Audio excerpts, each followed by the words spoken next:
Bien, bonjour à tous. Donc, on va continuer sur notre lancée avec les dérivés, d'accord? Donc, si vous vous souvenez, la fois dernière, qu'est-ce qu'on a fait?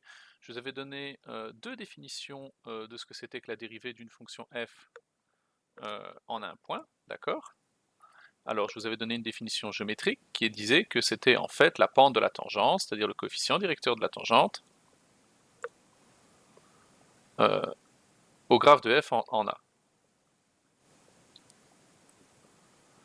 Au graphe de f en A, ok? Et je vous en avais donné une autre définition, analytique cette fois-ci, qui disait qu'en fait c'était la même chose que la limite quand x tend vers a de f de x moins f de a sur x moins a, ce qui était également la même chose que la limite quand x tend vers... non, quand on s'éloigne très légèrement de x, d'accord? Donc si on s'éloigne très légèrement de x, d'accord, de a, pardon, donc ça va faire f de a plus h moins f de a sur h, ok, et là c'est un x. D'accord? Voilà. Ok. Et alors, maintenant, on pourrait se demander, tiens, est-ce que je peux dériver toutes les fonctions? Est-ce que cette dérivée, elle existe tout le temps? D'accord? Alors, on peut se dire que, en fait, on va dire au final qu'une fonction, donc ça c'est une définition, d'accord? Une fonction, on va dire qu'elle est dérivable si ces limites-là, elles existent, ok? Donc, on va dire que f, on va dire qu'elle est dérivable en A, si cette limite existe. Donc, si la limite quand x tend vers a de f de x moins f de a sur x moins a, ça existe. Ok? Et on dit qu'elle n'est pas dérivable dans l'autre cas. Alors quand est-ce que ça ne peut pas exister? euh, Si vous vous souvenez des définitions de qu'est-ce que c'est, quand est-ce qu'une limite existe, d'accord? Alors, on a plusieurs cas possibles. Si, en fait, on en a deux principaux. Si la limite quand x tend vers a plus de ce qu'on a là ici, c'est pas la même chose que la limite. Si la limite à droite, c'est pas la même chose que la limite à gauche, ok, là, ça veut dire que ça n'existe pas, par définition de l'existence d'une limite. Ok. Et une deuxième chose, c'est si la limite quand x tend vers a de ceci ici, c'est égal à plus ou moins l'infini, là, ça n'existera pas non plus. D'accord? Donc ça, c'est quand est-ce qu'on dit qu'une limite existe. D'accord? Si quand on s'approche à droite, c'est pas la même chose qu'à gauche, et si quand on s'approche, ça donne plus l'infini. Ok? Alors voyons voir. Faisons un petit exemple. Ok? Commençons par, essayons de voir qu'est-ce que c'est que... Alors je vais prendre un premier cas, un truc où la limite à droite n'est pas la même chose qu'à gauche. Essayons de voir. Alors je vais construire une fonction comme ça. D'accord? Donc je vais prendre x carré. Donc x carré, il est là. D'accord? Donc la fonction qui est ici, celle-là, ça va être x-1 au carré, et celle qui va être là, c'est x-1 au carré moins 1, et je vais prendre la valeur absolue de cette chose-là. Ok? Donc, ce que je veux calculer, moi, je vais poser f de x, c'est du coup la valeur absolue, du coup, donc on a dit que c'était x-1 au carré moins 1. Ok? Et ça, du coup, ça va me donner cette fonction-là. Ça me fait un truc comme ça, du coup, avec la manipulation de graphique que j'ai expliqué juste avant. Ok? Donc là, on a 0, là, on a 2. D'accord? Et ici, on va avoir, là, on a 1. Ok? Bien, super. Donc en fait, cette fonction-là, c'est la même chose du coup que la valeur absolue de x carré moins 2x plus 1 moins 1, donc en fait la valeur absolue de x carré moins 2x. Ok? Et si on regarde cette fonction-là, au vu des transformations que j'ai faites, du coup, ça c'est égal à x carré moins 2x si on est plus petit que 0 ou plus grand que 2.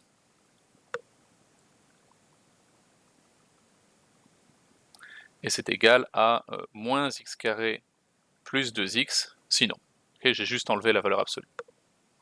D'accord? Alors essayons, je vous affirme que f de x n'est pas elle est continue, d'accord? Mais elle n'est pas dérivable en x égale 0.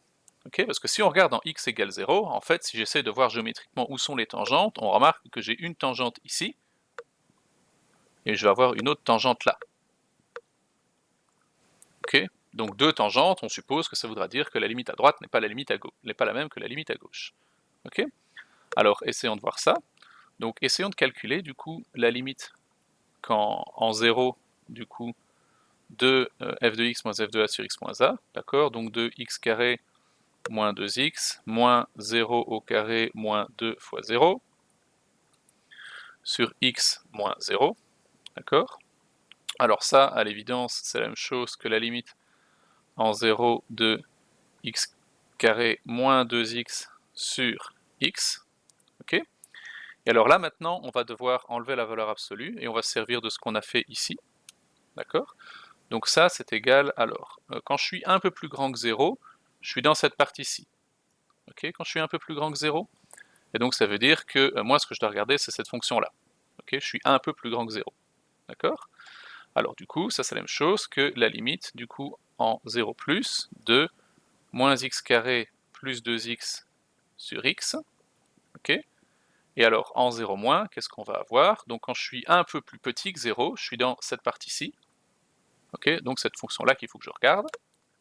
Et alors, qu'est-ce qui se passe là? Du coup, ça va être égal à la limite, du coup, quand je suis un peu plus petit que 0, en 0 moins, de x carré moins 2x sur x. Ok, alors dans les deux cas, je vais simplifier par x, du coup, ça me donne la limite en 0 plus de moins x plus 2, c'est-à-dire 2, et là, ça donnait la même chose que la limite en 0 moins de x moins 2, et ça va nous donner moins 2. D'accord? Donc là, on remarque que la limite à droite, c'est pas la même que la limite à gauche, donc ma fonction n'existe pas. D'accord? Au final, donc comme la limite quand x tend vers a de f de x moins f de a sur x moins a n'existe pas, ok, on a montré qu'elle n'existe pas, parce que la valeur à droite c'est pas la même que la valeur à gauche, comme elle n'existe pas, et bien alors f de x, on dit qu'elle n'est pas dérivable en 0. D'accord? Et alors, donc là j'ai montré le cas un des deux cas quand est-ce que ça ne fonctionne pas, quand une fonction n'est pas dérivable, ok, j'ai montré ça ici. Et alors, on va essayer de montrer qu'est-ce qui se passe quand on a une limite qui est infinie, et de voir à quoi ça correspond géométriquement, d'accord. Donc ici, vous remarquez que ma fonction était continue, mais elle n'est pas dérivable, ok. Quelque chose qu'on a, c'est si une fonction est dérivable, elle est continue, mais pas l'inverse, que je viens de montrer ici. Alors faisons un autre cas, ok, posons cette fois-ci un truc avec une tangente verticale, prenons par exemple la racine cubique de x, d'accord. Alors, montrons que c'est pas dérivable en a, donc moi j'affirme qu'ici que f de x n'est pas dérivable en 0, ok, montrons ça. Alors qu'est-ce qui se passe? Donc si je fais ça, donc je vais essayer de voir qu'est-ce que c'est que la limite en 0 de f de x, c'est-à-dire racine cubique de x, moins f de a, c'est-à-dire racine cubique de 0, sur x moins 0, ok. Donc ça, au final, ça va donner la même chose que la limite en 0 de racine cubique de x sur x, d'accord. Et alors là, si je calcule comme une brute, ça va me faire un cas d'indétermination, ça va faire un 0 sur 0, et je ne peux pas le calculer comme ça directement en substituant x par 0, d'accord. Par contre, ce que je vais faire, donc ça ici, c'est pas comme ça qu'il faut faire, mais ce que je vais faire, je vais multiplier ça, du coup, pour enlever mes racines, ça c'est un vieux truc de calcul de limite, par racine cubique de x carré sur racine cubique de x carré, ok. Tout à fait le droit de faire ça, et alors ça, qu'est-ce que ça va me donner? Du coup, ça, j'ai demandé du noir, ok, ça va donner la même chose, du coup, que la limite en 0 de, du coup, x sur x racine cubique de x carré, d'accord. Alors je vais joyeusement péter les deux x, ok. Donc ça, c'est la même chose que la limite en 0 de 1 sur racine cubique de x carré, ok. Et ça, ça me donne plus ou moins l'infini, d'accord. Donc là, c'est plus un cas d'indétermination. Ça va? Et donc ici, on remarque que ma limite en 0, elle n'existe pas, d'accord? Parce que quand je la calcule, j'ai plus l'infini, d'accord? Et donc ça n'existe pas. Donc là, ici, ça veut dire que ma fonction n'est pas dérivable. Et c'est normal, regardez, si je dessine ma fonction racine cubique ici, d'accord? Je vais la dessiner là, ma fonction racine cubique, elle ressemble un peu à ça, d'accord? Ça ressemble à une fonction qui est comme ça, donc c'est juste la racine, c'est juste la fonction x cube qu'on a fait tourner d'un quart de tour, ok? Et la tangente en 0, je ne sais pas pourquoi j'ai pas le focus, la tangente en 0 ici, on voit que elle est verticale, son coefficient directeur, il n'est pas défini, d'accord? Ou alors on peut dire que c'est plus l'infini, mais ça c'est encore une fois, c'est une notation. Alors, donc allons-y, du coup, donc, comme du coup la limite en 0 de f de x moins f de 0 sur x moins 0 n'existe pas, ben, du coup f de x n'est pas dérivable en 0.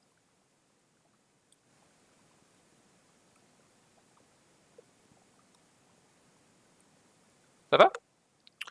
Donc voilà, donc si je résume, ce qu'on a fait aujourd'hui, alors j'ai donné la définition de qu'est-ce que c'est qu'une fonction dérivable, sur base de la définition analytique, d'accord? Et ensuite, je vous ai montré que des exemples de fonctions pas dérivables, d'accord? Et ce que je vous ai montré aussi, ce que je vous ai dit, c'est que si on a une fonction qui est dérivable, alors elle est continue, mais pas l'inverse, ok? Pas forcément l'inverse.